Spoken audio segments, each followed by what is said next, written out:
Moving on to item number 13, establish a pension rate stabilization program and other post-employment benefits pre-funding. Robin Bertagna, our Finance Director. Long time no hear from you, Robin. Good evening, Mayor and members of the City Council. We changed that slide back there. We're done with that one.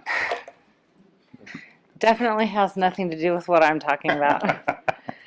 The concept of establishing a pension stabilization reserve trust fund was originally brought forward to City Council as an introduction in March during the annual budget goal-setting workshop. This was evaluated further by City staff, and during the budget adoption process for fiscal year 16-17, the Council approved the set-aside of $2 million from the former Economic Stabilization Reserve Fund.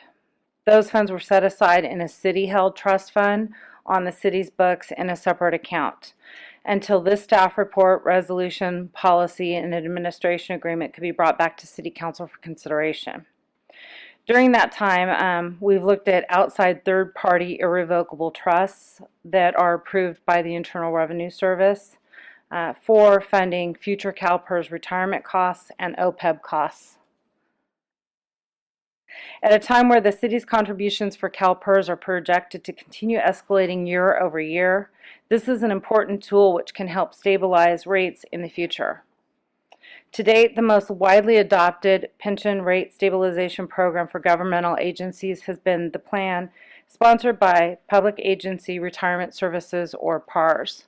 And we have a representative here from PARS this evening, Mitch Barker. He is one of their executive vice presidents. We've been working with him to learn more about the program and gathering information from other cities that have also implemented this similar program. Their particular plan offers two components, and you can't pick one without the other. It includes both a pension rate stabilization program and an other post-employment benefits component of them, and they're both part of their IRS Code Section 115 approved trust plans. The advantages of the the pension rate stabilization program is it gives us local control over assets. We can determine how much we want to send to CalPERS to buy down future rate increases in any given budget year. We don't just send the money to CalPERS, and if they have investment losses, we lose some of our money. We can use it as a pension rate stabilization to buy down potentially some or all of a future rate increase through CalPERS. It gives us investment flexibility. We're limited in how we can invest the city's money to where it's very, very safe and has liquidity. For this type of an investment, we don't need as much liquidity, so we can enter into longer term investments and earn a somewhat higher rate of return, but yet have the investments be secure. It would lower our net pension liability. We look at our net pension liability every year when the actuarial reports come out, and it depends upon how PERS is valuating our market value of assets and how the stock market did in June of any given year as to what the assets are worth at that point in time when they do the valuation of them. And it has the potential to improve the city's credit rating, because it shows that we're committed to setting aside assets to fund future liabilities, and we're saving money as opposed to spending it all each and every budget year.